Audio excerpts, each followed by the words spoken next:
ولا تعسر خير. Allahumma amin. InsyaAllah hari ini kita akan bincang surah Al-Anfal. Kita tunggu Ustaz untuk perbincangan selanjutnya insyaAllah.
Assalamualaikum.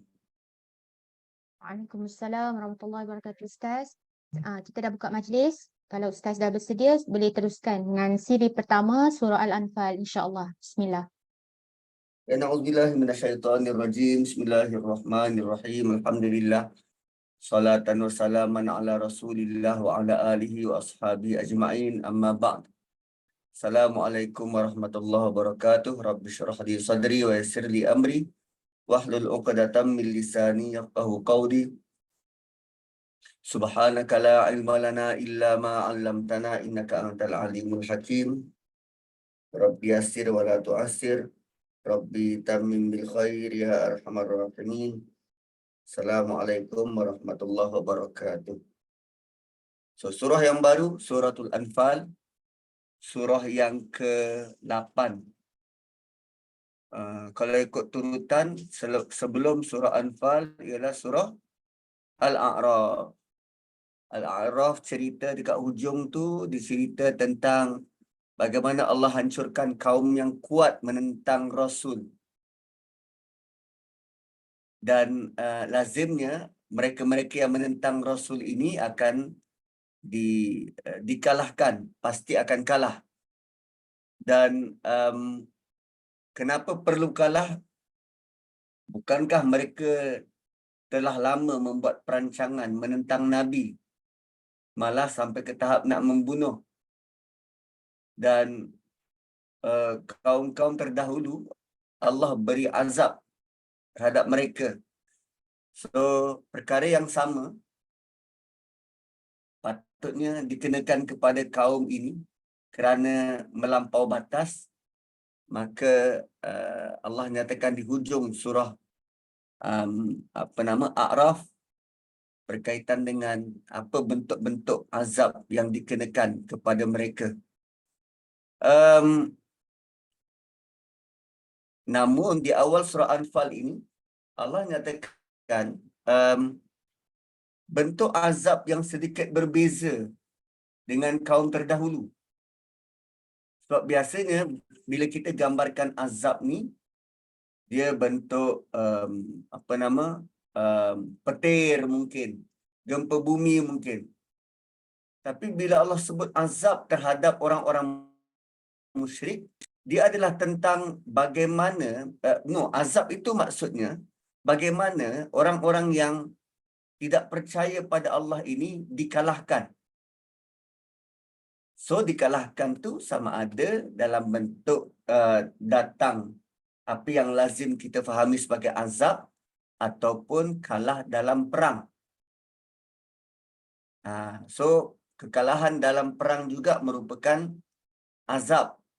Dan kali ini tentera-tentera musyrikin kalah dan tewas di tangan tentera Muslim.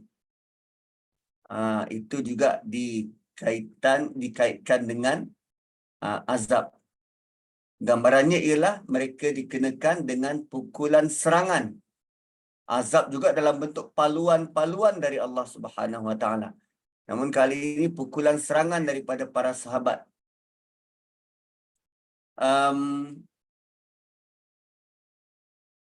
Biasanya manusia ini Allah datangkan bentuk-bentuk musibah kecil. Tujuannya nak merendahkan ego kita. Musibah-musibah kecil yang datang tu tujuannya nak merendahkan ego kita. Supaya bila kita tersedar, maka kita kembali kepada Allah. Seperti mana Firaun, 9 ujian-ujian, azab-azab kecil sebelum Firaun tenggelam di Laut Merah. So kalau perbandingannya Firaun, cuba lihat bagaimana pula dengan musyrikin Mekah. So musyrikin Mekah, Allah datangkan azab dalam bentuk kekalahan perang demi kekalahan. Kekalahan demi kekalahan perang sebelum pembukaan kota Mekah. Perang Badar saja, nanti kita tengok perang Badar saja telah menewaskan Abu Lahab dan Abu Jahal. Dan kemudian perang-perang yang berterusan antara kedua belah pihak sehingga akhirnya Abu Sufyan mengaku dan masuk Islam. Itu Presiden Mekah terakhir. Abu Sufyan akhirnya peluk Islam. Malah anak-anak orang besar ini, kan anak Abu Lahab, anak Abu Lahab, siapa? Ikrimah, peluk Islam. Anak Walid bin Mughirah, peluk Islam, Khalid Al-Walid. Dan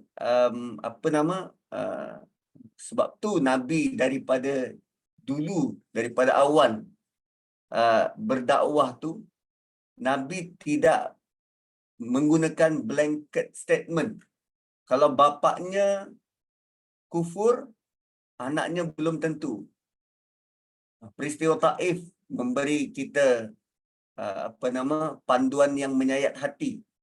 Betapa Nabi tidak menyamakan semua orang sebagai sama. Ya Abu Jahal, Ikrimah bin Abu Jahal. Nabi tidak menyamakan semua orang sama. Walaupun yang melontar Nabi itu kanak-kanak Taif. Tapi Nabi tetap optimis. Moga-moga daripada tulang sulbi mereka itu ada manusia yang beriman dengan Allah. So, kalau surah sebelum ini disebut kisah para rasul terdahulu, maka surah Anfal dimulakan dengan kisah perang Badar. Kisah perang Badar. So,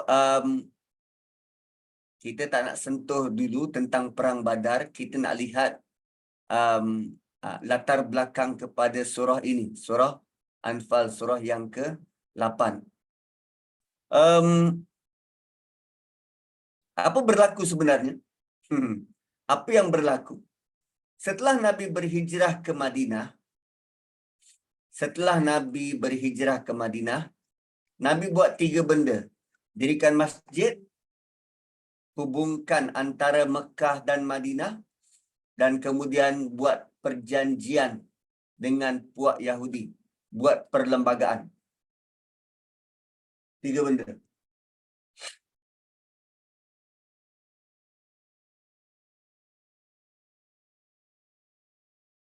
Tiga benda. Bina masjid, hubungkan antara Muhajirin dan Ansar, persaudaraan, dan juga bina piagam Madinah. Dan itu merupakan perjanjian antara mereka yang duduk di Madinah, termasuk orang-orang Yahudi. So, bila dah settle down, maka Nabi memulakan misi untuk meninjau laluan dagang. Sebab pada perkiraan Nabi, orang Mekah tu perlu dilemahkan. Dan antara cara nak melemahkan ialah kacau ganggu ekonomi. Kacau ganggu ekonomi. Dan benda ni tak salah. Sebab kalau sebelum ini Nabi tidak ada negara. Jadi Nabi tak boleh bertindak di Mekah kerana dia tak ada kuasa. Maksudnya dia bukan pemimpin sebuah negara, tapi bila dia dah ada negara sendiri, Madinah, maka Nabi boleh lancarkan serangan-serangan berbentuk gerila macam ni. Kalau Nabi berada di Mekah dan Nabi buat serangan yang sama, itu namanya bughah. Kan? Ada pemimpin, kita nak menggulingkan pemimpin kat situ. Ini dua negara berbeza. So, Nabi melancarkan serangan-serangan bentuk gerila semacam itu. Terutamanya serangan ekonomi. Dan perbuatan ini tidak salah. Ialah kalau tengok tuan-puan, kalau tengok dunia realiti, ya kita boleh duduk bersama-sama dengan negara lain, buat persetujuan perjanjian kerjasama misal kata. Tapi setiap negara ni dia bersaing dari sudut ekonomi. Kalau kita pengeluar sawit, Indonesia pengeluar sawit, dah tentu ada persaingan sengit nak memasarkan ekonomi masing-masing. Kita ada minyak sawit, Amerika ada minyak minyak jagung. Tengok bagaimana serangan-serangan pengusaha minyak jagung ini ataupun minyak bunga matahari, sunflower punya minyak tu, untuk merendahkan potensi minyak sawit. Tu saling serang menyerang. Dari sudut ekonomi, benda tu tak salah. Dia bukan melibatkan negara, tapi player ekonomi nak melariskan jualan. Player ekonomi nak melariskan jualan.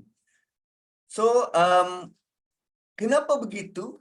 Sebab orang-orang Mekah yang dihalau, puak-puak Muhajirin yang dihalau, mereka selayaknya membuat serangan balas. Kerana mereka terlebih dahulu dizalimi. Yalah, kalau kita kena halau dari negara Malaysia, kan kena halau pergi ke mana? Pergi ke Thailand. Oh, kita akan serang balik mana-mana pelancong Malaysia yang nak datang ke Thailand. Gitu. So, itu yang dilakukan sebab kita dizalimi, dianiaya. Sehingga terpaksa berpindah. Malah Allah pernah bersumpah tentang situasi Nabi yang ketika itu berada di mana? Berada di Mekah. Allah bersumpah, wa anta hillum bihadzal balad. Engkau halal di negeri ini. Maksudnya engkau orang tempatan. Apa hak mereka nak menghalang aktiviti-aktiviti yang kau buat? Begitu. Lalu sampailah ke tahap bila Nabi hantar spy untuk melihat perjalanan pergerakan kafilah dagang ini. Pada suatu hari Nabi dapat maklumat ada sebuah rombongan yang super besar dari biasa. Ada satu rombongan yang lebih besar dari biasa. Maksud lebih besar ni, katalah selalunya berjalan tu 2 trailer. Kali ini 15 trailer. Kan lain tu. Nampak lebih besar. Jadi, menurut perkiraan orang-orang Mekah, Muhajirin, orang ni biasanya dia bawa 2 trailer je. Tapi kali ini 15 trailer. Jangan-jangan inilah harta yang dirampas. Harta kami yang dirampas, yang kami tinggalkan kat Mekah. Kami nak ambil balik. Gitu. Kami nak ambil balik. So, rombongan siapa? Rombongan Abu Sufyan. Rombongan Abu Sufyan. Namun, Abu Sufyan dapat tahu ada spy dan ada umat Islam yang keluar untuk tahan dia punya perniagaan. Ini on the way daripada Mekah nak pergi Syam. Bila dia tahu ada orang nak sekat perjalanan dia, so Abu Sufyan dia dah sampai ke Syam. So bila nak patah balik, umat Islam dah keluar nak sekat. Waktu itu Abu Sufyan dia hantar maklumat ke Mekah, hantar spy dia ke Mekah, bagi tahu pemimpin Mekah yang kalau dia tidak menyekat kemarahan Nabi, harta Abu Sufyan akan dirampas. Maka saat itu Abu Jahal kumpul orang Mekah dan Abu Jahal sendiri pegang kelambu Kaabah dan berdoa supaya Allah berikan kemenangan kepada yang hak. Abu Jahal doa, ya Allah berikanlah kemenangan pada yang benar, pada yang hak. Allah makbulkan doa Abu Jahal dengan memberikan kemenangan kepada Muslim. Kita tak pernah tahu benda tu. Rupanya Abu Jahal pernah berdoa minta menang kepada yang hak. Dan dalam masa yang sama Abu Sufyan ikut jalan laut dan berjaya melepaskan diri. Berjaya melepaskan diri. Gitu. Dan bila dah lepas Abu Sufyan, bila dah lepas, dia nak bagi tahu Abu Jahal, aku dah selamat, okey je, tak payah hantar perang. Tapi Abu Jahal dah keluar dengan bala tentera menuju ke Madinah, ke arah pihak Muslim. Bila WhatsApp belum ada kot. Kan. So, Abu Jahal dan pasukannya terus mara dan tidak lagi berundur ke belakang. Begitu. Dan bila Nabi dapat maklumat yang Abu Sufyan sudah menghala semula ke Mekah dari Syam, ini di pihak Nabi, Nabi dengan 313 sahabat keluar untuk sekat rombongan. Tujuannya nak rampas, tapi rancangan tu tidak berjaya. Tidak berjaya.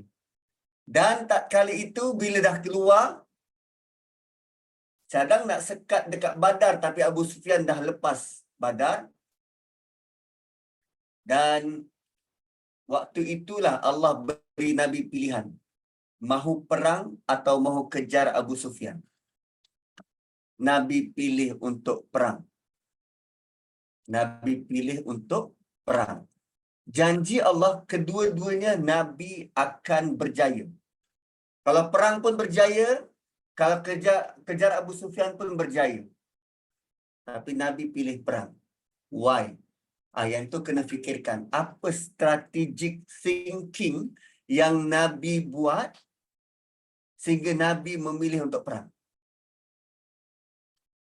Yang tu Ustaz Syahri pun tengah cari, tengah fikirkan. So,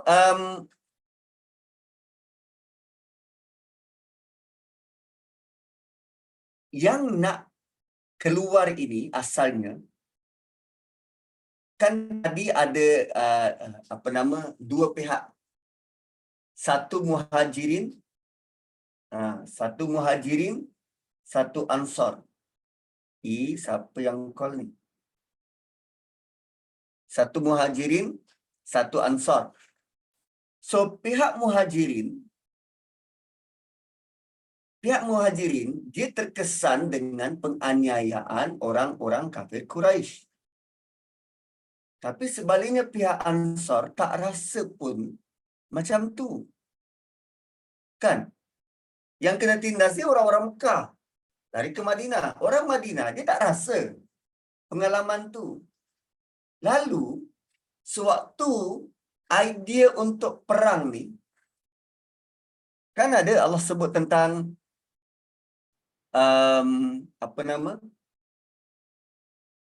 Allah sebut tentang wa asa an takrahu syai'a wa huwa khairul lakum wa asa an tuhibbu syai'a wa huwa syarrul lakum.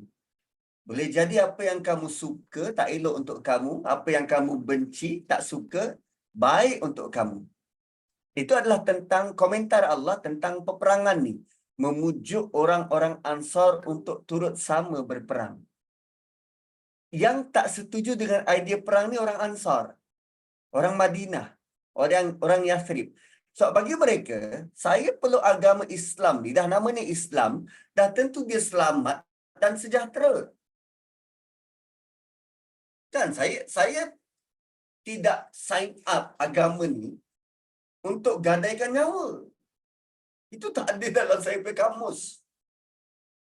Tapi tiba-tiba datang arahan begitu, maka ujian peperangan adalah ujian besar kepada orang Ansar, basically. Orang Mekah, dia memang sudah ready. Sebab dia teraniaya dan dia ada idea mahu balas kembali. Mahu balas kembali. Nanti tuan-puan boleh cari dan dapatkan peratus orang Mekah yang ikut berperang dan peratus orang Madinah yang ikut berperang dari 313 orang tu. So, dipendekkan cerita, bila dah perang menang, timbul satu soalan. Ini harta siapa yang punya? Ini harta siapa yang punya? Ahmad Al-Bab kah? Ahmad Nisfu? Itu. Timbul satu soalan. Sebab peperangan pertama dan belum ada peraturan. Kalau dahulu, diorang ni kan bangsa berperang, bukan diorang tak pernah berperang. Beza antara Mekah dan Madinah, orang-orang dekat Mekah perang guna senjata. Orang Madinah perang guna syair. Itu beza dia. Orang Mekah perang guna senjata, orang Madinah perang guna syair. Sama je macam Indonesia dan Malaysia. Orang Indonesia merdeka dengan konfrontasi, orang Malaysia merdeka dengan pen. Kita sebenarnya tak jauh beza. So, sebab tu kalau ada sebarang sebarang bentuk ancaman, kita lihat Indonesia tu akan lebih agresif. Malaysia ni masih boleh kita bincanglah, kita tolak ansur, macam tu. So begitulah idea Mekah dan Madinah. Tapi sekarang kedua-duanya bergabung untuk menentang one common enemy, musyrikin Mekah. Musyrikin Mekah. So bila sudah menang, kalau ikut peraturan jahiliyah Mekah, first come, first serve. Harta rampasan tu kan? Siapa dulu dia dapat. Siapa dulu dia dapat. Malah orang-orang Mekah kata, oleh kerana ini adalah musyrikin Mekah, boleh jadi ini harta kami yang dirampas. So kami lebih berhak. Kami lebih layak. Okey, itu pendapat. Bila orang Madinah, orang Ansar bersuara, dia kata, apa ingat, korang aja ke yang ada nyawa nak digadai. Kami ni tak ada nyawa untuk digadai. Kami sanggup keluar tahu ikut korang yang asalnya kami tak setuju untuk berperang ni. Kami sanggup tinggalkan anak isteri. Kami pun tak tahu nyawa kami boleh melayang bila-bila masa. Takkan nyawa kami tak bernilai. Tolong sikit. Sudah berlaku perang mulut dan hampir bergaduh. Hampir berlaku peperangan kedua antara dua pihak. Mana lebih layak, siapa lebih berhak. Gaduh. Dan bukan sekadar dua pihak bergaduh, orang-orang yang pasukan pemanah juga tak puas hati. Sebab yang dapat dulu harta adalah pasukan pejalan kaki. Atau pasukan yang bawa kuda. Kan sebab mereka di depan, yang memanah ni kat belakang. Kan first come, first serve. Siapa dapat dia punya. Part-partnya siapa dapat dia punya. Kan kita biasa main macam tu. So pasukan pemanah yang kat belakang tak puas hati. Maka berlakulah gaduh. Bila gaduh,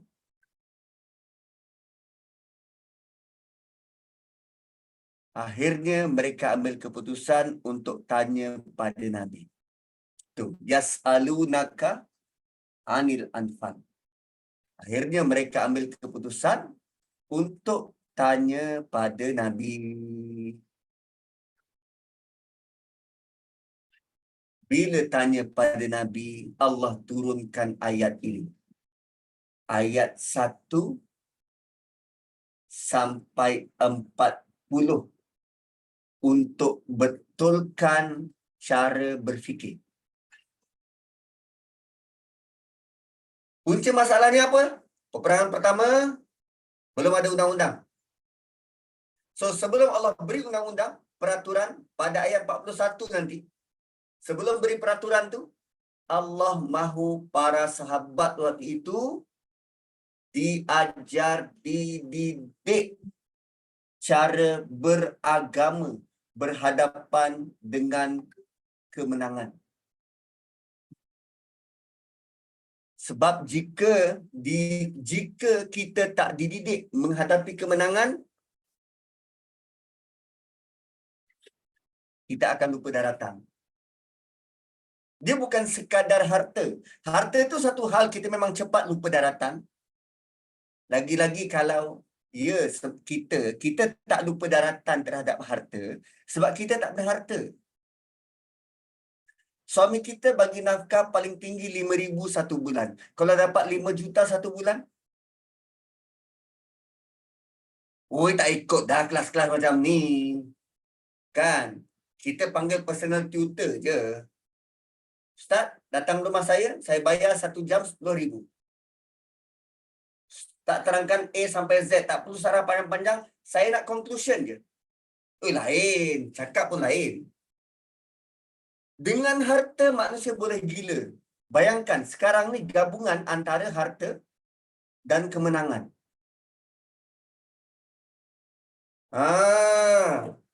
Gabungan antara dapat harta dan menang. Itu adalah ujian besar. Ujian besar. Jadi, minda para sahabat perlu dijernihkan, perlu dibetulkan. Dia bukan sekadar tentang pembahagian, tetapi ujian nikmat ini yang besar.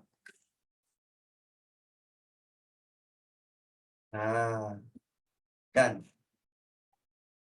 Plus. Plus. Bila kita ada kecenderungan begini. Nabi ada bersama aku. Nabi ni kekasih Allah. Takkanlah bila Nabi pergi berperang, kita akan kalah. Mustahil. Tu tanggapan begitu. Nabi ada bersama kami. Nabi ni kekasih Allah. Takkanlah kalau Nabi, kita berperang dengan Nabi, pasukan kita akan kalah. Bahaya tak? Bahaya. So akhirnya dia akan meletakkan menang kalah tu pada Nabi, bukan pada Tuhan. So sepanjang 40 ayat ni Allah Subhanahu Wa Taala datangkan panduan-panduan jelas, firm. Kita boleh lihat juga keras terhadap nak menurunkan ego manusia. Dan nanti kita akan lihat betapa untungnya para sahabat yang mendapat didikan langsung dari Allah melalui surah Anfal. Dan kalau kita benar-benar membacanya, cuba untuk memahaminya, ya, lambat laun kita juga meresapi bentuk didikan itu. Itu yang kita haraplah daripada pembacaan surah Anfal. So, bila tanya pada Nabi, kan tadi tengah hangat, gaduh, nak perang, maka Allah jawab, Qulil anfalu lillahi wa rasul. Harta ini milik Allah dan Rasul. Kalau macam anak kita berebut handphone Ulia dengan Hauna. Kan baru tadi jadi. Berebut handphone. Sudah diberitahu, okey, satu orang 10 minit. Satu orang 10 minit. So, bila yang seorang ni guna, dia tak cukup 10 minit. Yang seorang dah tuntut. Bila dia pula guna, tak cukup 10 minit. Seorang lagi tuntut. Akhirnya gaduh. Dan masing-masing kata dia berhak. Dia berhak. So, bila dia jumpa dengan mak bapak dia, ni, gini. Okey, handphone siapa punya? Kan? Handphone siapa punya? Handphone tu mami punya. Mari. Ini yang cuba dibawa, idea yang cuba dibawa. Bila mereka bertanya tentang harta, Allah terus tegur para sahabat, harta tu milik Allah dan Rasul. Qulil anfalu lillahi wa rasul. Fattaqullah, bertakwa kepada Allah, wa aslihu zata bainikum, perbaiki hubungan antara kamu. Wa ati'ullah wa rasulahu in kuntum mu'minin. So, bila berlaku sebarang pertembungan begini, suami milik siapa, isteri pertama jangan rebut. Itu lain. Itu saya tak mau campur. Itu saya tak mau campur bab poligami. Tapi bila berlaku pertembungan itu, perkara pertama yang perlu dibuat ialah masing-masing tengah hangat. Dia dengan yang Muhajirin dengan pendapat dia, Ansar dengan pendapat dia, orang-orang yang berada di depan dengan dia pendapat, orang-orang yang memanah dengan pendapat dia, masing-masing tengah hangat. Lalu bila dirujuk pada Nabi, diharap jawapan tu dapat memuaskan hati mereka, maka Allah tutup harapan tu. Ini harta milik Allah dan Rasul, jangan ambil. Fattaqullah, tindakan pertama yang perlu dibuat, bertakwa pada Allah. Wa aslihu zata bainikum, perbaiki hubungan antara kamu. Wow, ini didikan langsung. Dan kita perlu ekstrak maklumat ni untuk buat SOP menghadapi apa?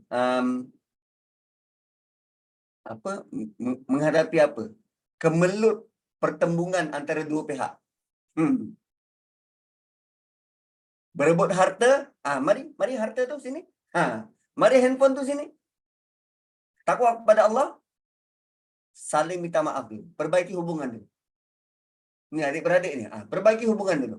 Jangan gaduh-gaduh. Handphone ni sahu punya. Ni Mami punya. Mami ambil dulu. Korang berdepan. Kan selalu adik-beradik ni bila gaduh, dia boleh tinggi suara. Kalau lelaki, dah bertumbuk dah. Kalau perempuan, perang mulut. Kan? Perang mulut. Lazimnya kalau kita gaduh dengan adik-beradik, kita nak tengok muka dia? Tak. Tapi arahan mak bapak perlu jelas. Korang duduk berdepan, tengok masing-masing. Jangan bercakap. Tu wa aslihu zata bainikum. Tengok muka adik engkau, tengok muka kakak engkau, jangan alih tempat lain. Dan sekarang fikirkan, apa kesilapan kesalahan masing-masing? Dah settle, dah puas? Tak maaf. Wa aslihu zata bainikum. Wa ati'ullah wa rasulahu in kuntum mu'minin. Menariknya, harta yang dimaksudkan ialah harta ghanimah. Harta rampasan perang ni, dia disebut ghanimah. Dan nama ghanimah tu kita jumpa nanti dekat ayat 41. Bila Allah beri undang-undang macam mana nak mengagihkan harta ni. Tapi yang kita ni lihat, Allah tak guna nama ghanimah di sini. Allah guna nama anfal. Kata akar dia nafala ataupun nafila. Nafila ni apa? Tambahan. Solatun nawafil, solat sunat, solat tambahan. So ideanya ialah harta ini adalah harta tambahan. Bonus selepas kamu berperang. Asalnya bukan milik kamu pun. Ini tambahan je. Lalu kenapa direbut yang tambahan ni? Kenapa sampai boleh gaduh? Sama macam harta pusaka, harta waris. Itu bukan harta kita. Bukan hak asal ahli waris. Itu adalah hak orang yang mengusahakan. Siapa? Mak bapak kita. Dia susah payah kumpul harta, lalu dia wafat dan meninggal. Kita sebagai ahli waris, diturunkan pada kita. Kenapa kita gaduh? Bukan usaha kita pun. Itu tambahan. Itu tambahan. Kenapa sampai benci-membenci tentang harta tambahan? Dan tak keterlaluan kalau kita sebut ini harta bonus daripada Allah. Bukan tujuan asal perang tu pun. Kan? So, bila disebut begitu, kan? Dia secara tak langsung, dengan nama surah tu, dia secara tak langsung beritahu pada kita sesuatu yang asalnya bukan kita punya, tak payah rebut-rebut sangatlah. Dia dapat tu bonus. Tapi janganlah sampai menipu dokumen. Kan, selalu kan kita berebut tanah, harta waris ni. Kan, saling benci-membenci, putus saudara. Why? Kenapa perlu macam tu? Dan sekali lagi kita diajar, berkaitan dengan harta, hanya takwa yang boleh kawal dan jaga diri. Berkaitan dengan harta, hanya takwa yang boleh selamatkan kita.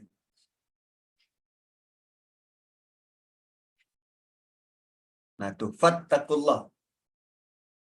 Fattaqullah.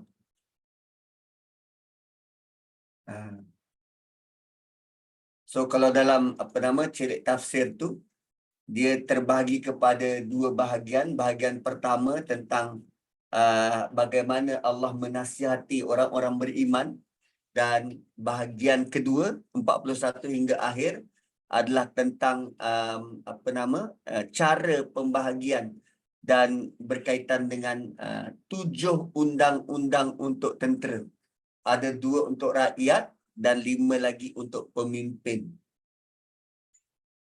Kalau dalam bahagian pertama tu ada 5 undang-undang perang. Itu nasihat daripada Allah kepada orang-orang beriman.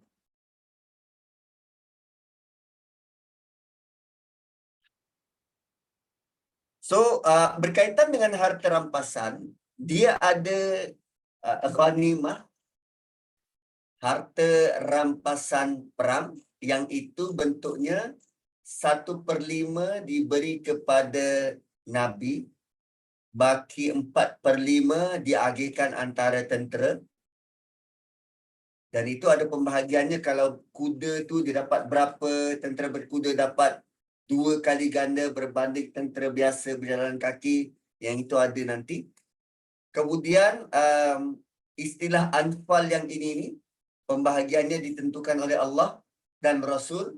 Dan kemudian ada lagi satu fight. Fight ni apa?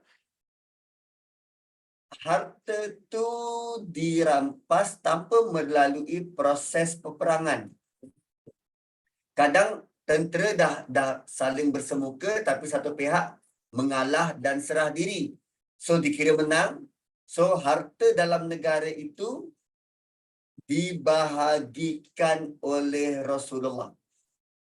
Tapi kalau ikut zaman sekarang ni, fight ni harta rampasan tanpa peperangan, dan harta itu akan kembali kepada Baitul Mal, kepada pemerintah, mengikut kebijaksanaan pemerintah. Itu dalam surah Hasyar. Dalam surah Hasyar. So kita belajar daripada ayat pertama ni apa? Cara nak menghadapi konfrontasi. Ada satu hadis yang sebut tentang bagaimana mereka berbalah tentang harta ni. Ubadah bin Samit menceritakan, kami berangkat bersama dengan Rasulullah sallallahu alaihi wasallam, dan saya ikut berperang bersamanya di medan perang Badar. Kedua belah pasukan bertempur dan Allah mengalahkan musuh kami. Kemudian segolongan daripada kami mengejar pasukan musuh yang melarikan diri dan memerangi mereka. Sedangkan segolongan lagi berada di medan perang kumpul harta. Ni yang dia tak puas hati ni. Kami kejar musuh, korang senang lenang kat sini, kumpul harta. Gitu. Segolongan yang lain tetap di markas pasukan Muslim, jaga keselamatan Nabi. Jaga, protek Nabi, jangan diserang oleh musuh. Kan? Sebab takut kalau ada kita lalai, Nabi kena serang. Dan pada malam harinya, sebahagian antara pasukan Muslim berebut ghanimah dengan yang lain. Maka orang-orang yang kumpul ghanimah tu kata, kami yang kumpul, maka kamilah yang berhak. Kan? Aku dapat dulu, aku punya. Sedangkan orang yang pergi mengejar musuh tu kata, korang bukan yang lebih berhak, kami yang berhak. Kamilah benteng. Benteng Nabi dari pasukan musuh. Kami kalahkan mereka tahu. Korang buat apa? Dan orang-orang yang tetap mengawal Nabi berkata, kami rasa khawatir bila musuh menyerang Nabi dengan serangan dari belakang saat tidak terkawal sehingga kami sibuk dengan apa yang kami jaga. Maka saat itu turunlah benda ni. Ayat pertama ni. Wah. Itu level sahabat yang mereka beriman dari hari pertama sampailah pada tahun kedua hijrah. Berapa lama tu? Mekah 13 tahun tambah 2 tahun, 15 tahun. Bila diuji dengan menang dan harta, manusia menunjukkan begitu pertentangan. Kita tak kata sahabat salah, tak. Kita belajar daripada mereka. Dan kita kalau kena keadaan macam tu, kita lebih teruk. Kita lebih teruk. Tak perang pun kita gaduh, lagi menang perang. Pasal handphone pun boleh gaduh. Kan. So fattaqullaha wa aslihu dzata bainikum. Bertakwalah kepada Allah dan perbaiki hubungan antara sesama kamu. So bila Allah kata harta ini milik Allah dan Rasul, Allah mahu fokus para sahabat bukan lagi pada harta. Fokusnya terhadap orang yang berada di depan dia. Siapa? Sahabat dia yang lain. Fokus tu dilarikan, jangan lagi fikir pasal harta. So harta ni milik Allah dan Rasul. So bila sebut milik Allah dan Rasul, engkau tak ada hak untuk cakap apa-apa. Yang tadi kata kami lebih layak, kami lebih berhak, kami lebih layak, kami lebih berhak. Bila Allah letak kata putus. Qulil anfalu lillahi war rasul. Ya Muhammad, sebut begini. Al-anfal lillahi war rasul. So begitu juga anak kita. Bila dia berebut, mak bapak kena intervene, masuk campur. Ini daddy punya. Bila kita menunjukkan kita dominan, dia akan senyap. Dia akan akui, okey, bukan aku punya. Waktu manusia rasa egonya disedarkan tentang egonya tu, dia akan tunduk. Tanpa bantuan ayat semacam ni, rasa-rasa boleh kawal ke orang Arab yang sedang gaduh tentang harta? Hui. Ini bukan Melayu ni, ini Arab. Kan? Malah kalau tengok ayat seterusnya, innamal mu'minun, Allah terus tuju, sungguh orang beriman. Bila dia ingat Allah, hati dia bergetar. Wah. Orang tak tunduk lagi. Orang beriman bila disebut Allah, kan tadi, harta ni milik Allah dan Rasul. Orang beriman bila disebut Allah, wajilat qulubuhum, hati dia bergetar. Wa idza tuliyat alaihim, kalau dibacakan pada mereka ayat-ayatnya, zadathum imana, iman dia bertambah. Wa ala rabbihim yatawakkalun, dia akan serahkan urusan dia pada Tuhan. Puan-puan, rasa-rasa cukup tak 2 ayat ni? Orang yang sedang kata, ini hartaku, aku lebih layak, aku lebih berhak.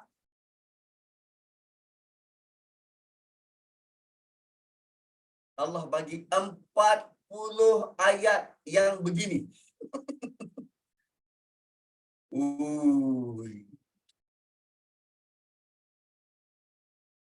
Dia berperingatan tu satu demi satu.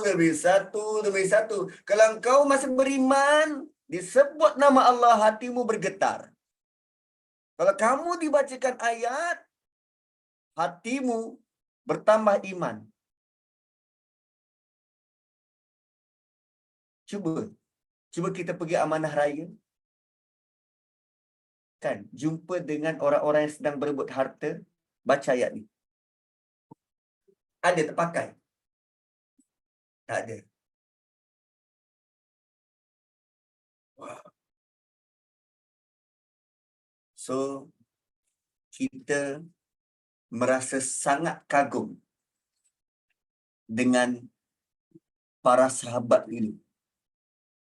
Tak kala hatinya sedang geram, emosinya sedang memuncak, dibacakan ayat tu berkesan.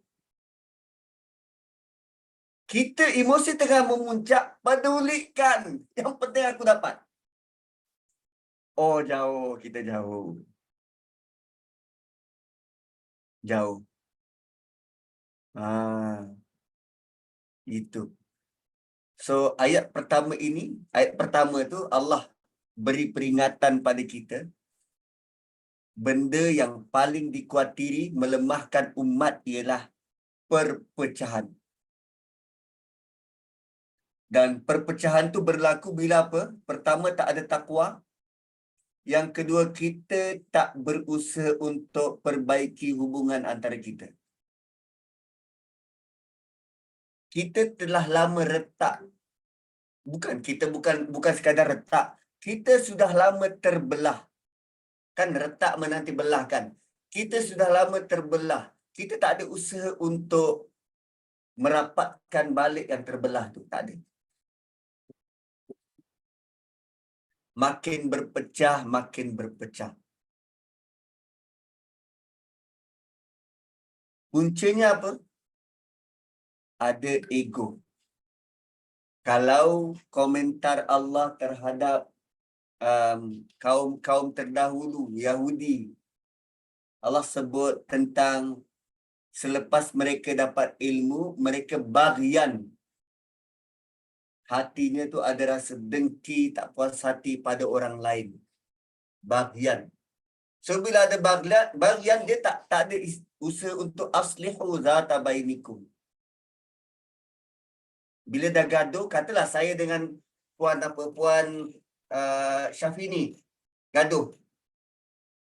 Lepas gaduh, walaupun bermaafan, kita tak berusaha untuk perbaiki hati masing-masing.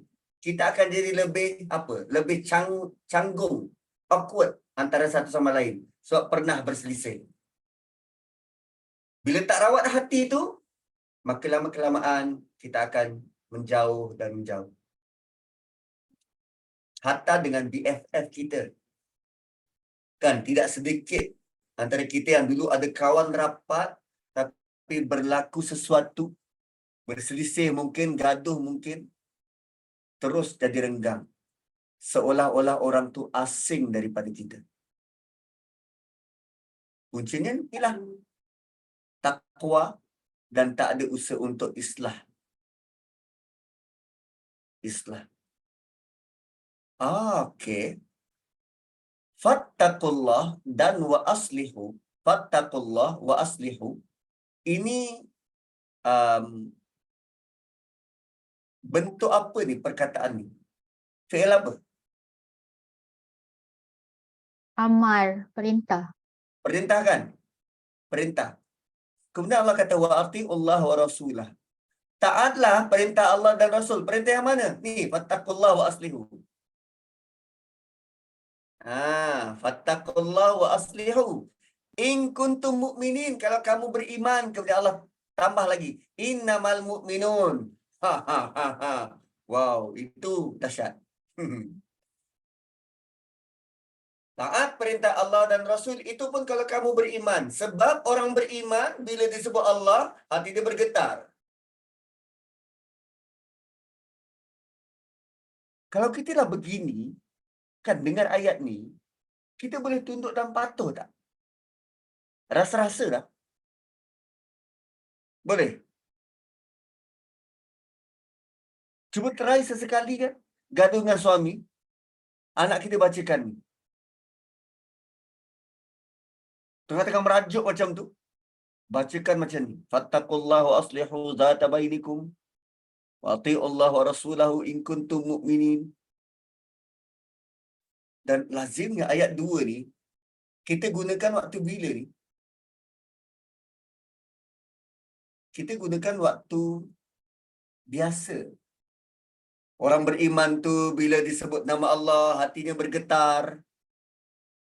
Bila dibacakan ayat Allah, bertambah imannya dalam keadaan biasa. Tapi realitinya, konteks ayat ini, sewaktu emosi mereka sedang menggunung tinggi. Sedang menggunung tinggi. Dan bentuk ayat innamal mu'minuna alladzina idza dzukirallah ini disebut 4 kali dalam Quran. 4 kali dalam Quran. Untuk surah ini Allah sebut 2 kali. Dalam surah ini Allah sebut 2 kali. Innamal mu'minuna alladzina idza dzukirallahu wajilat qulubuhum.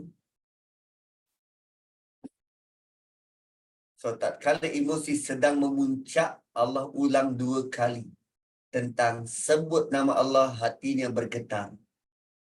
Siapa-siapa yang mengikuti tamar, wajilat qulubuhum merupakan salah satu sifat orang-orang mukhbit yang tunduk hatinya. Bila diingatkan tentang Allah, hati dia terkesan, gemetar. So, daripada idea asalnya tentang siapa berhak terhadap harta ini, Allah ubah fokus kepada peningkatan iman. Allah sedang beritahu prioritimu ialah kesatuan, peningkatan iman. Perbaiki mana yang lebih penting. Jangan sibuk cerita pasal harta.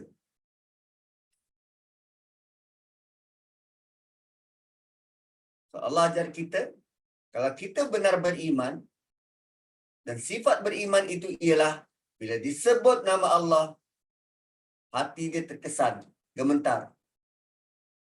Bukan saja bentuk zikir, tapi apa saja berkaitan dengan Allah. Kan? Dan perkataan yang digunakan zukira. Zukira ni tak kira siapa pun sebut. Dia bina majhul. Bentuk pasif. Tak kira siapa pun sebut. Bukan orang yang menyebut tu, tetapi apa yang disebut. Iza zukirallah. Kadang kita ni pilih. Kalau Dr. Zul sebut, baru kita nak dengar. Kan? Kalau anak kita sebut, engkau tahu apa, aku makan garam dulu. Sedangkan kedua-duanya, Allah boleh datangkan peringatan melalui 2 cara. Cara orang yang kita hormati, melalui orang yang kita tak expect benda tu datang. Kan? Anak kita mungkin, pekerja kita mungkin, kan? Jiran kita non-Muslim mungkin. Kebenaran tidak berpihak. Kita yang perlu berada di pihak kebenaran. Kebenaran tidak berpihak. Kan kadang member-member kita non-Muslim, kau kan sembahyang punya orang, kenapa kau perangai macam ni? Dia sendiri cakap, kau kan sembahyang punya orang, takkan perangai macam ni? Tergamam juga kita.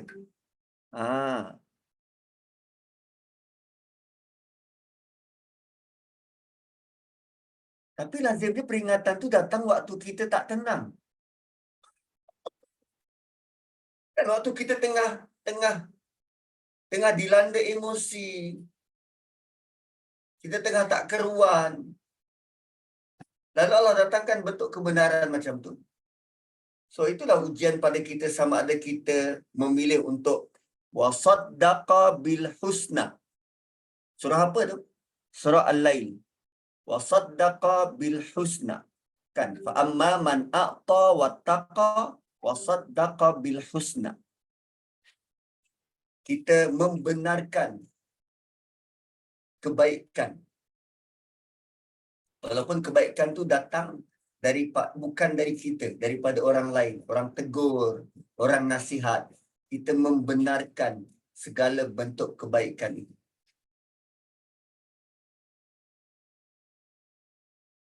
So, perkataan wajilat.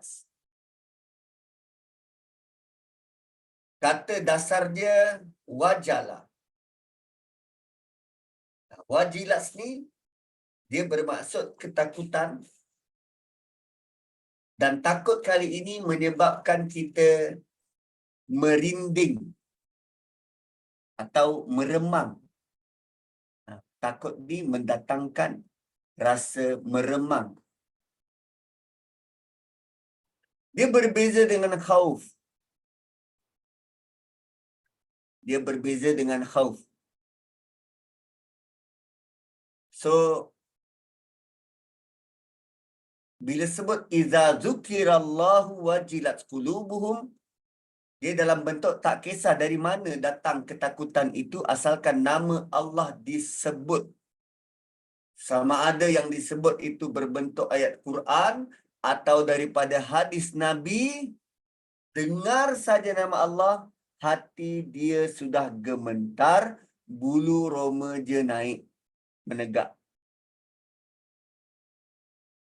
Ini hanya boleh dicapai bila hati manusia itu sudah tunduk dan lembut. Wabasyiril mukhbitin. Itu mukhbit. Mukhbit tunduk dan lembut. Mukhbit ni gambarannya tanah itu landai. Tanah tu landai.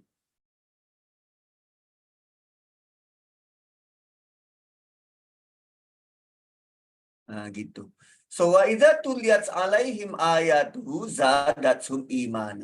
Bila dibacakan tuliyat juga dalam bentuk pasif, tak disebut siapa pun yang baca, tak kira siapa pun yang baca, iman mereka akan bertambah. Allah kata zadatsum, tambah. Maksudnya diorang dah ada iman belum? Sudah. So iman tu boleh bertambah dan bertambah. Macam mana nak describe iman? Macam mana nak describe iman? Mungkin kita boleh gambarkan macam ni kot. Kalau kita tanya Kak Syida, Dr. Rahman tu sayang tak pada akak? Kan? Dr. Rahman tu sayang tak pada akak? Mestilah sayang, Ustaz. Mestilah sayang. Dia kahwini saya kot. Kan? Dan bayangkan setiap hari abang Dr. Rahman tu, bukan abang dia, Dr. Rahman tu, dia buat sesuatu yang menyebabkan Kak Syida semakin sayang.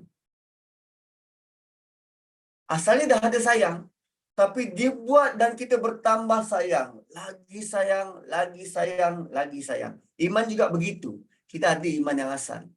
Tapi bila kita baca Quran, bila kita baca hadis Nabi, kita memahaminya, mengkajinya, bertambah percaya, bertambah yakin. Kan kita sayang anak kita, sayang. Tapi bila dia buat sesuatu yang kita suka, waktu kita suruh dia buat, lagi-lagi kita tak suruh dia buat. Itu semakin sayang, semakin sayang. Kadang suami, kan, impian kita dapat suami kalau disuruh dia buat. Contoh, bang, nanti sebab abang hari ni tak kerja, nanti bila rasa-rasa dah kering baju dekat ampayan, abang angkatlah. Tu pesan dia kan. Lembut dia cakap. Abang angkatlah baju tu dekat ampayan.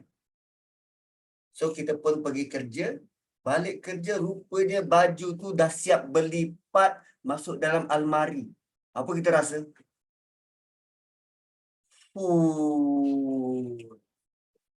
Kita rasa bangga tak? Bangga.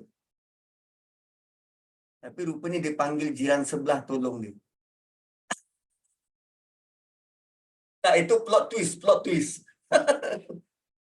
Dia begitulah. Bentuknya kita dah sayang. Tapi bila dia buat ekstra, kita semakin sayang. So, inilah bentuk Allah gambarkan iman para sahabat dengan hanya dibacakan Quran, dia semakin bertambah iman. So, semakin banyak dibaca, semakin bertambah iman. So, kalau macam tu kita, berapa kali kita kena baca ni, sehingga kita boleh bertambah iman macam para sahabat. Tapi malangnya, kita dapat khatam pun setahun sekali. Berapa puluh tahun pula kita nak baca untuk bertambah iman macam para sahabat. So, kalau tak usahakan sesuatu, iman kita akan statik begitu tanpa ada sebarang peningkatan. Sementara iman para sahabat semakin meningkat. So, sepatutnya kita tidak berpada dengan iman waktu kita akil baligh dulu. Iman kita sepatutnya semakin meningkat. So, itu kan sangat kontra dengan fokus asal para sahabat. Sebelum perang, diorang tak ada harta ke? Ada. Kenapa rebutkan Anfal ni? Sebab nak tambahkan harta yang sedia ada. Instead of engkau tambah harta tu, why not engkau tambah iman? Tu priority yang Allah letak. Dibacakan ayat Allah, bertambah iman.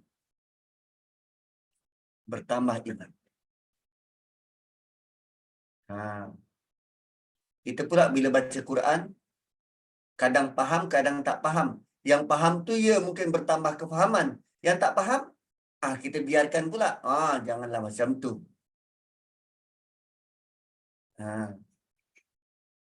Dalam surah Taubah tersebut begini. Dan bila diturunkan suatu surah, wa idza ma unzilat suratun faminhum may yaqulu ayyukum zadathu hadhihi imana. Bila turun suatu surah, maka ada antara mereka yang berkata, siapa antara kalian yang bertambah imannya dengan turunnya ayat ini? Ini orang munafik tanya ni. Korang ada bertambah iman? Wah, seronok kan? So, orang-orang yang beriman, dia meyakini, merasai bertambah kepercayaan. Sedang mereka merasa gembira. Itu surah Taubah ayat 124. So, boleh jadi kalau kita rasa biasa saja, kita belum terkesan kot ayat-ayat tu. Kan, kadang kita pula ejek kawan kita, iman kau naik ke bila baca ayat tu?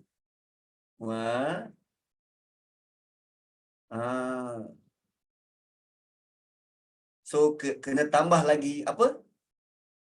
Takwa. Kena tambah lagi islah. Kan? Kena tambah takwa, kena tambah islah.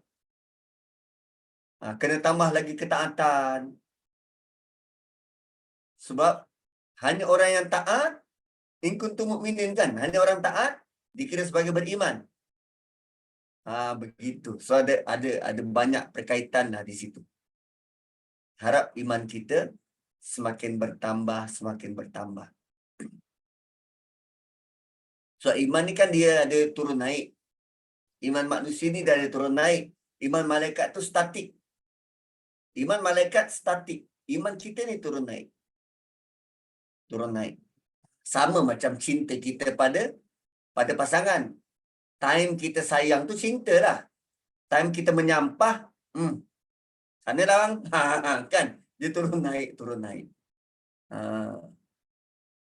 Dan benda tu, ya. Kalau time gaduh, macam ni, macam mak kita Aisyah. Nabi sampai tahu, kalau dia sebut perkataan ni, ini maksud dia tengah marah. Bila Aisyah panggil Nabi dengan panggilan Rasulullah, itu dia tengah okey. Tapi bila Aisyah panggil, kalau Aisyah panggil Nabi dengan panggilan Muhammad, itu dia tengah marah. Kalau panggil Rasulullah, ya ayuhan Nabi, itu dia tengah okey. Oh, boleh pula macam tu. Kan, tertunggu-tunggu juga kalau isteri saya panggil Nazri, mak Aisyah. Kalau panggil abang tu, dia tengah okey lah tu. Kalau dia panggil Nazri, itu tengah marah. So, apa benefit untuk kita bila kita tahu perilaku, keadaan hati para sahabat regarding Quran macam ni? Supaya kita tidak terlalu selesa dengan apa yang ada. Supaya kita sedar bahawa there is room for improvement. There is a lot of room for improvement. Kalau tak dijaga, nikmat iman tu mungkin akan hilang. So, teruskan saja. Teruskan saja. Dan kesan. So, iman ni bila dia dah naik, dia ada kesan. Dia ada kesan. Kesan apa? Kesannya kita rasa ringan untuk buat ketaatan. Iman yang naik ni kesannya kita ringan, rasa ringan untuk buat ketaatan.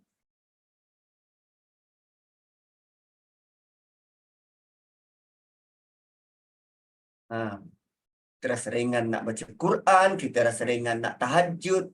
Saat kita tengah seronok. Iman naik ni dia ada rasa bahagia, ada rasa seronok. Kan? Bukan seronok jadi suami, tolong kawal isteri boleh cium Hajar Aswad. No, bukan macam tu. Tak dia lah. Hajar Aswad, batu kekal sebagai batu. Umar sebut macam tu. Kau ni batu. Kalau bukan kerana Nabi, kalau bukan kerana aku nampak Nabi cium kau, aku tak sudi nak cium kau. Umar. Itu betul akidah yang betul tu. Jadikan batu, biar dia kekal sebagai batu. That's it. So, wa'ala rabbihim yatawakkalun. Kejap. Kenapa tiba-tiba tawakal? Kenapa tiba-tiba tawakal? Tadi, orang beriman tu, bila diingatkan nama Allah, hatinya gemetar. Itu satu bahagian. Bahagian kedua, bila disebut ayat Allah, iman dia bertambah. Itu satu bahagian. Tapi bab tawakal ni, kenapa tiba-tiba tawakal? Kenapa orang berebut harta? Jaminan. Jaminan. So, dia rasa hidup dia lebih terjamin. So Allah beritahu tentang fungsi keterjaminan tu hanya Allah yang boleh memberi jaminan. Wa ala rabbihim, ala rabbihim itu dia menunjukkan exclusivity. Hanya Allah. Hanya Allah tempat berserah diri. Bukan harta yang menjamin masa depan, Allah yang menjamin masa depan.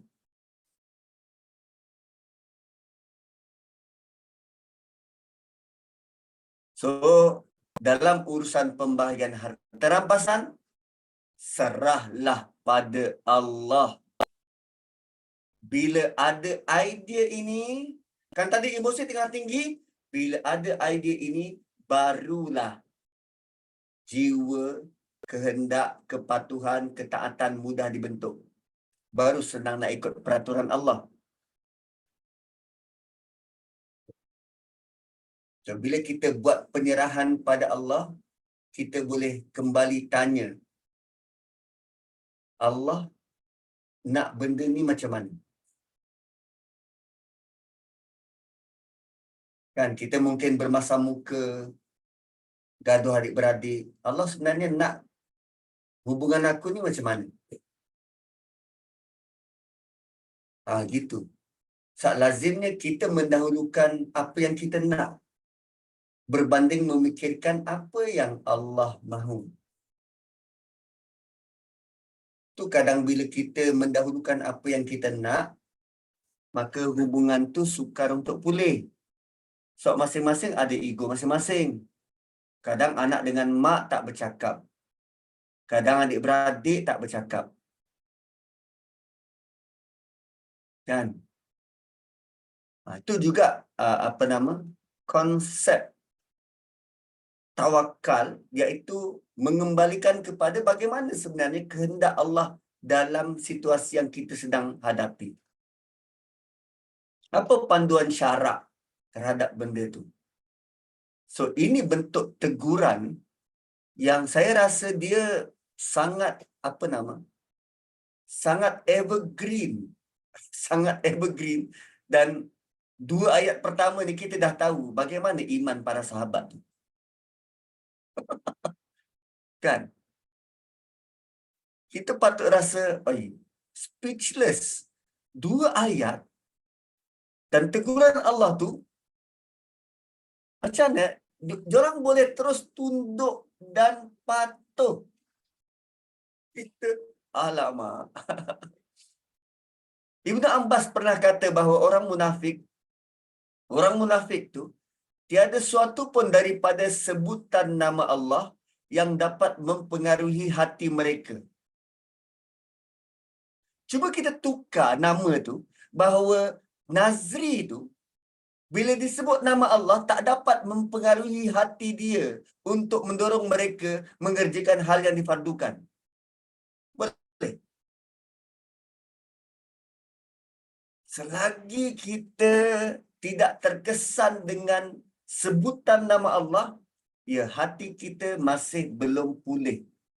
Hati kita masih ada, kan dia ada tiga keping hati. Hati pertama, hati mukhbit, hati yang tunduk dan lembut. Hati kedua, hati yang marad, hati yang sakit.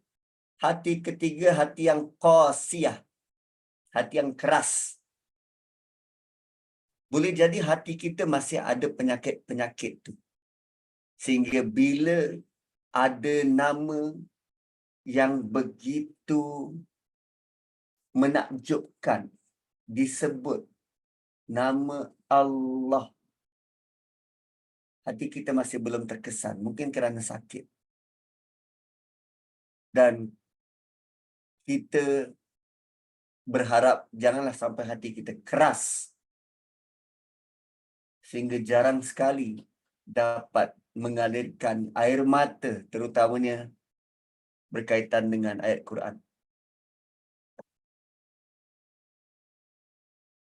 Dan So, mereka sama sekali tidak beriman kepada sesuatu pun dari ayat Allah, tidak bertawakal, tidak solat bila sendirian dan tidak menunaikan zakat. Oh, tang solat dan zakat tu ayat ketiga nanti. Ayat ketiga. So, apa lagi ayat apa nama sifat kepada orang mukmin? Bagaimana dapat keyakinan dan percaya pada Allah? Dan apa tindak tanduk yang perlu dibuat? Alladzina yuqimunas salah. Mereka mendirikan salat. Simple je. Yuqimun. Berterusan mendirikan salat. Berterusan mendirikan salat. Yuqimun fi'il mudhari'.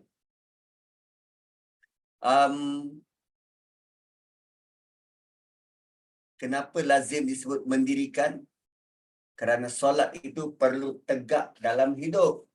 Dia bukan sekadar solat itu sendiri, tapi bukan dalam solat tetapi di luar solat. Di luar solat. Apa kaitan harta dengan solat?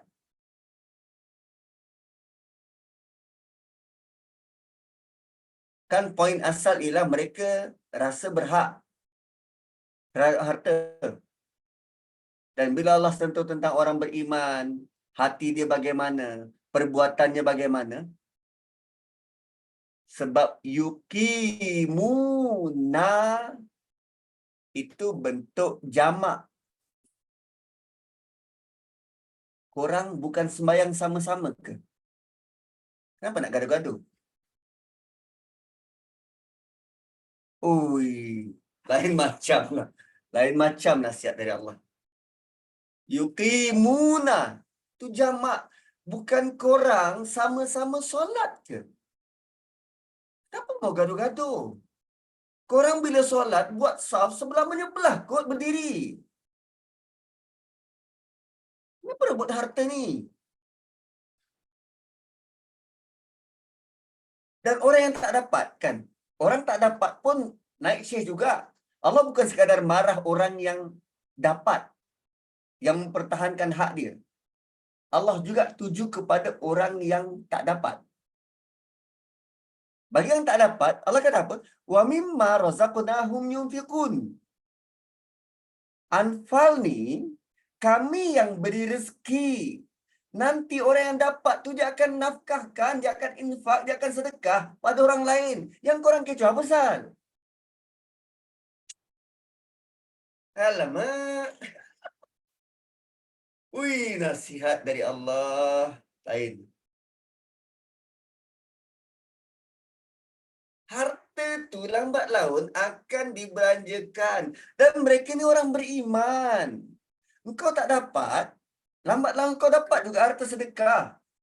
Apa nak rebut? Sampai gaduh-gaduh ni.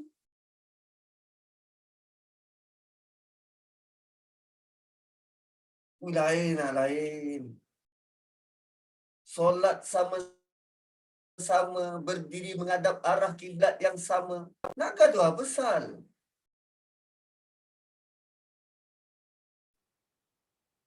Kan? Malah harta tu, Allah dahulukan apa? Kami yang beri. Mimma razaqnahum. Na tu kami. Kami yang beri. Dan arahan kami kepada mereka yang dapat harta, yunfiqun. Sentiasa infak. Sentiasa infak.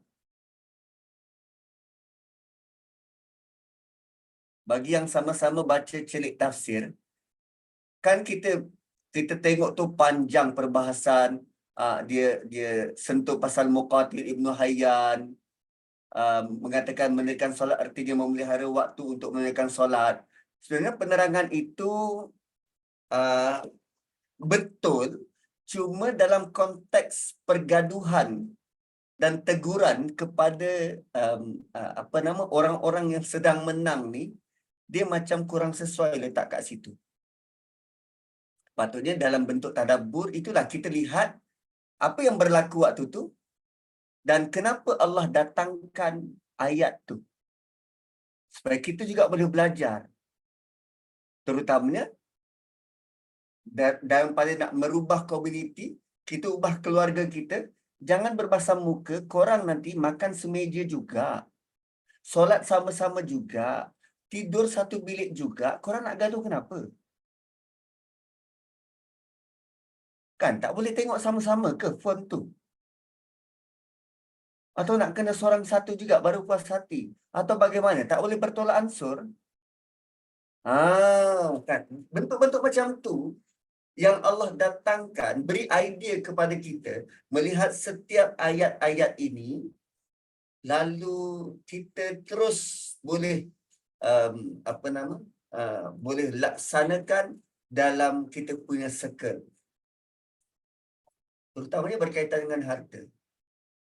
Tapi ada siapa-siapa berani cakap dengan adik-beradik kita yang sedang berebut harta? Kan? So, katalah kita, kita mungkin masih, bila dia berlaku pada keluarga kita, kita sukar nak ungkap dan kita harap ada third party yang beri nasihat begitu. So sekarang kita semua kena jadi third party tu. Sebarkan bentuk kefahaman yang kita boleh dapat tadi, kefahaman, tulis,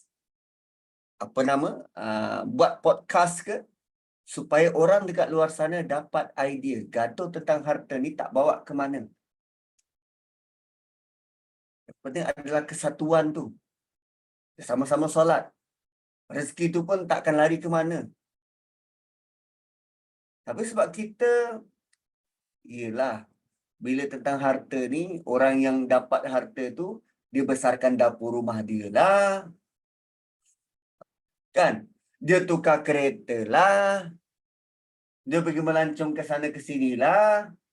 Itu yang dikuatiri oleh orang yang tak dapat. Aku tak dapat apa. Sedangkan arahan dalam surah Isra' apa? Dahulukan kaum kerabat.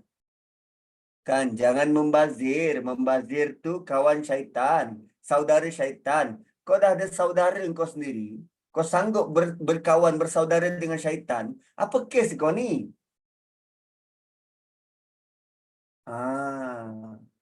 Tu yang kesan ayat Quran bila dibacakan, iman kita semakin bertambah, semakin bertambah. Dan setelah Allah beri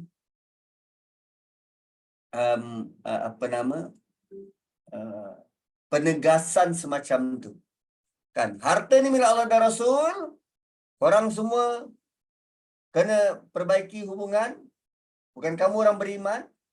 Di hujung ayat 4, di awal ayat 4 Allah kata ulaika humul mu'minuna haqqa.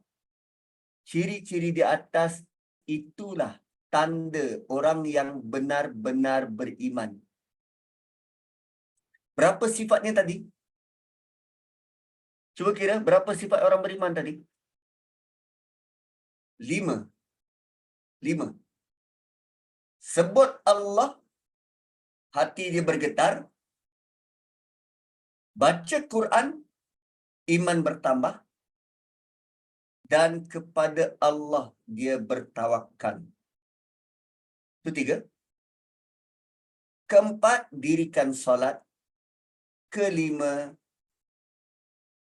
beri infak, dermakan harta. Kelima. So, ulaika humul mu'minuna haqqa. Itulah sebenar-benar iman. Itulah orang beriman yang sebenarnya.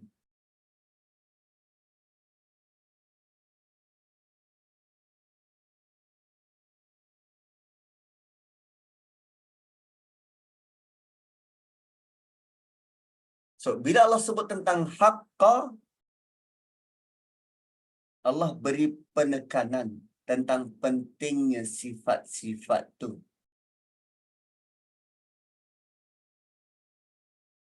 So kalau kita tanya, kita ni sudah masuk ke situ? Sudahkah kita benar-benar beriman? Maka dicatatkan sebuah kisah tentang Imam Hasan Al-Basri. Ada orang tanya dia. Orang tu tanya, apakah engkau orang yang beriman? Ada siapa-siapa berani tanya Dr. Zul? Doktor, adakah doktor orang beriman? Kan macam offended kan? Imam Hasan Al-Basri jawab, jika yang kau maksudkan dengan beriman ialah firman Allah dalam surah Baqarah 136. Kami beriman kepada Allah dan apa yang diturunkan kepada kami. Maka jawapannya ialah, ya. Kami beriman dengan kepada Allah apa yang diturunkan pada kami. Ya. Kerana apa yang diturunkan, kan, kerana Quran yang diturunkan itulah kita berkahwin, bernikah, kita mewariskan, kita melindungi darah. Tapi jika yang kau maksudkan itu ayat 2 surah Anfal. Sungguh orang beriman adalah mereka yang bila disebut nama Allah gemetar hati mereka. Maka kita memohon kepada Allah agar kita termasuk dalam golongan itu. Imam Hasan Al-Basri sendiri kata, kita mohon pada Allah harap-harap boleh masuk dalam golongan itu. So dia ada level of imans. Iman bukan selapis. Iman tu boleh bertambah dan bertambah dan bertambah. Dan dia ada level-level dia. So kita mungkin boleh sudah ada satu langkah, dua langkah, tiga langkah dalam proses beriman ni. Tinggal lagi usaha kita bagaimana nak menebalkan iman. Dan rupanya saya sudah 15-17 minit terlepas daripada masa sebenar. Janjinya sampai 4. Tak ada orang tegur pun. Sekarang dah 4:17. Sampai hati. Kan? Kan? Sampai 4:17. Pak Suku, Ustaz? Ha? 4:15. 4:15. Iya, Yes. kat tulis situ 2:45 sampai pukul 4. Ya ke? Ha. Tapi dia 1 jam setengah. So sampai pukul 4:15. Dah lebih sama juga, dah lebih 3 minit. Kan. So kita tutup dulu dengan perkataan Hasan Al-Basri. Maksudnya, apa yang Quran letak, itu adalah standard para sahabat. Allah sedang menggambarkan standard para sahabat supaya kita dapat clear picture. Level iman itu bagaimana. Dan kita ada gambaran apa yang aku nak buru dan tuju. Dan benda ni bila disebut oleh Quran, dia tidak, maksudnya usaha kita tu perlu berterusan dan sebenarnya dia tidak mustahil untuk dicapai. Begitu. Kalau kita tak ada gambaran tentang iman tu bagaimana, melalui apa yang Hasan Al-Basri jawab ni, kita hanya meneka-neka, iman macam ni kot. Atau begini kot levelnya. Dahlah kita nak baca karya Imam Ghazali pun malas. Ihya Ulumuddin kan, tentang tahap-tahap iman, tentang tahap-tahap hati. So melalui tadabbur macam ni lah. Bila kita lalui ayat 2, ayat 3 tu, okey, ini level terindah iman dan inilah yang aku nak capai. Tapi sekarang kita pun dalam dilema. Nak banyakkan harta ke nak banyakkan iman dulu? Tak gitu. Itu akulah tu. Aku. So, dah lah. 4 suku dah berhenti. Kembali pada moderator. Alhamdulillah, barakallahu fikum. Lebih masa, tak apa. Ni kan Anfal kan, Anfal lah, lebihan sikit. Tak apa, insyaAllah bonus kepada kita hari ni Dan melihat kepada apa ciri-ciri al-mukminun tadi, lihat kepada ayat 2 tu lebih kepada hati kan Ustaz, preparation hati. Dan kalau tengok ayat 3 tu adalah tindakan. Apabila daripada hati yang dah betul, dah solid akan melahirkan tindakan yang betul. Tapi kadang-kadang kita lihat juga ada masa kita lebih fokus kepada tindakan compared to hati, dan ada masa kita too fokus kepada hati tapi tindakan kita lebih kurang. Jadi hari ini kita belajar betapa untuk menjadi yang betul-betul beriman, haqqan tadi, kita perlu ada kelima-lima ciri yang telah disebutkan. Barakallahu fikum Ustaz untuk masa pada hari ini, dan semua sahabat yang meluangkan masa, kita tutup kuliah kita dengan tasbih kafarah dan surah Al-Nas. Subhanakallahumma bihamdik nasyhadu an la ilaha illa anta wa nastaghfiruka wa natubu ilaik wal asri innal insana lafi khusr illa alladziina amanu wa amilus solihat wa tawassaw bil haqqi wa tawassaw bis sabr. Saya nak raikan apa yang Kak Lina sebut tu tentang perintah infak itu kepada Ansar. Menarik juga bila kita lihat tentang solat dan tentang infak, dia meliputi kedua-dua belah pihak.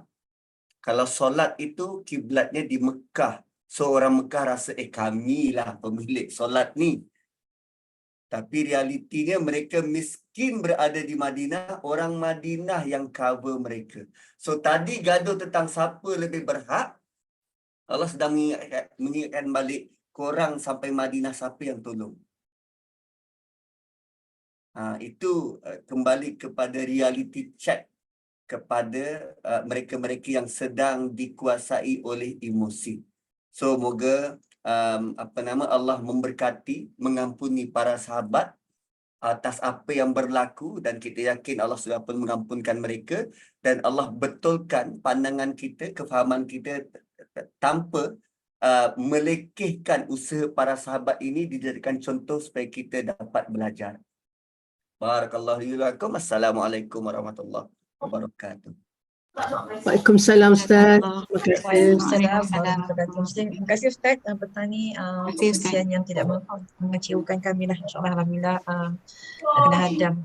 So ada benda tu kan pada ayat 2 tu kan, tak sangka kan kita kan ada tindakan kita kena ambil ni Fini kan, selain daripada kita punya itulah perbuatan kita yang kita kena ambil tindakan pada pelajaran kita hari ni insyaAllah. So insyaAllah kita jumpa lagi besok pagi dengan sesi seterusnya untuk tadabbur surah Al-Jin, tak salah InsyaAllah dengan Ustaz Yusof dah insyaAllah. So dengan itu saya end sesi kita lepas. Assalamualaikum warahmatullahi wabarakatuh. Kerana kita untuk siap sedia untuk asal insyaAllah. Terima kasih Kak Azim, terima kasih semua yang Assalamualaikum warahmatullahi Mira semua. Terima kasih dengan apa, dengan ada semua Anfal ke belakang tu. Mira terkuasa buat iPad je. Maklum tu. Maklum kan dekat Seremban ke Maklum? Maklum ambil cuti untuk anak-anak buah pun, dia pun bergusti di belakang Maklum. Okey. Terima kasih Maklum. Sama-sama kami tengok askar kat belakang tu. Okey, sama-sama semua kita jumpa lagi ya. Okey, Assalamualaikum warahmatullahi wabarakatuh. Kita jumpa lagi insya-Allah. Terima kasih. Okey. Assalamualaikum. Salam.